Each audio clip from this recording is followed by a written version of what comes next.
Hello and welcome to this D&AD Insights panel. I'm Henry Wong. I am senior writer at Design Week magazine based in London. Today, we're going to be looking at the impact category for this year's awards, which is a really exciting one. I'm sure everyone can agree because there's such varying work, but it's all linked by the idea that it has to create a positive change in the world, whether that's behavioral, about the climate or health issue or some other societal problem. We have a very international and exciting panelist, each of whom has picked a standout topic project that they're going to talk about and talk about why it really grabbed their imagination. And then we're going to have some time afterwards to talk about some themes that have emerged from the awards this year. Really excited to have everyone here. And I think it would be best to just kick off and have you guys talk about your projects. Why don't we start with you, Thomas, which is a project about circularity and looking at sports. It's a really interesting one. I picked that one because, in fact, it was diving into something that is new within D&AD Impact, which is, in fact, called upstream innovation. So really looking at one of the hearts of the problems in terms of consumption, see how we can start thinking about circular business models, etc. And I think what really caught my attention with this project was that it was incident to future impact, which is also one of my sort of favorite categories because it really does show what creativity can do and all the super sort of exciting ideas that are out there. But basically what they've done is that a lot of people don't maybe think about the running shoes in a sort of detailed way, but most of the time it's put together by a number of different materials. So typically the sole is made of something, you know, the shoe lashes, everything is sort of their own material. And so what the guys at Cloudneo tried to do was, how can we in fact design a sneaker out of one material, which obviously makes it much, much easier to upcycle. And the thing they chose was a material made out of castor beans, and came up even sort of like knitting, almost like the Nike Flyknit, so sort of knitted the actual shoe.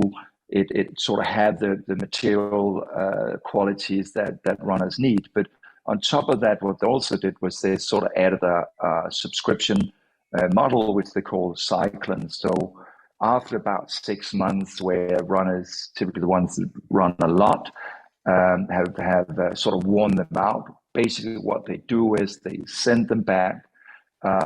It gets into this closed loop, and it can be turned into yet another pair of running shoes. So I think this is sort of like a really, really smart and clever way of showing how we can sort of come out of what we usually blame for in advertising, this sort of consumption drive. One of the things that you mentioned there is how it turns traditional ideas of sports consumption on its head. And that's a really exciting prospect, isn't it? It's, you know, it's about material innovation, but it's also making us rethink an object that's really familiar, the running sneaker. Yeah, I think as you mentioned, I think a lot of the ideas that we celebrated D&AD Impact is about behavioral change. And I think for people who run a lot, you wear out your sneakers anyway every half year, every year, depending on how much you run. So sort of building that into the model, I think is just clever, because it's sort of going to be the last pair of shoes you'll ever have to own. And so I think they brought a lot of innovation to the table that I really felt was incredibly inspiring. And also, I actually do like the design of the shoe as well, which is not to discredit either.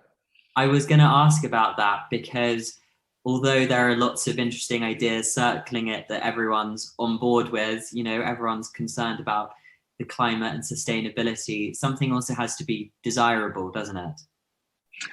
I think that is one of the qualities that finally we're seeing right now. I think if you go back 5 to 10 years, it's almost like if it chose the sustainable option, you would sort of not get that desirability. It wasn't an exciting a design. Obviously, you can see like even in the electric vehicle market where you'd have cars like the Prius is very much sort of concept type designs. We saw, I think when you look at Cloudneo, it kind of looks like just a cool pair of design sneakers, and obviously coming from a Scandinavian design background, it's sort of very minimalist, it's clean, and I absolutely love that. It's just completely flipping the switch, isn't it?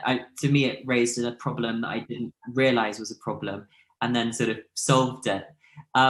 I guess that's what you're talking about when you find it really exciting, because it's sort of turning something on its head rather than having to create something entirely new. One thing that has really jumped out at me from all of the projects you've talked about is the sense of collaboration, which I think is really key at the moment. Everyone talks the whole time about how we're more isolated than ever, but clearly over the last few years that's been true. We've been working from home and it's been easy to live in our own world, but a lot of these projects are successful because they're really tapping into a sense of community, whether that's in a country or internationally.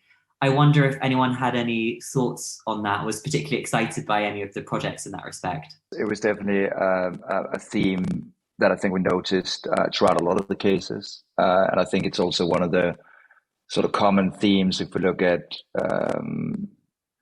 doing something exciting in this space. I think if we look at sustainable development goal number 17, it is in fact around collaboration, and probably talks about how we need these collaborative efforts. And I think all the projects just that we've talked about today touches on collaboration in different ways.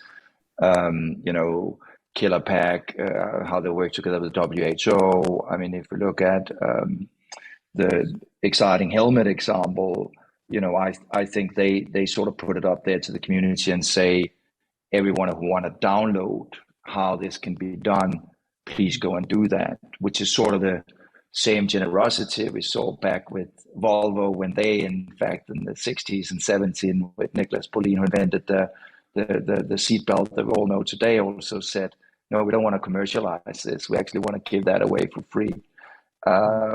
So I think collaboration is definitely a theme that we've seen, and we also saw how a lot of the projects were very good at sort of hammering home that point that we cannot succeed on a larger scale if we don't go about it with collaboration first and a community first mindset. Is the work at its infancy stage, or is it developed enough to really have real world impact?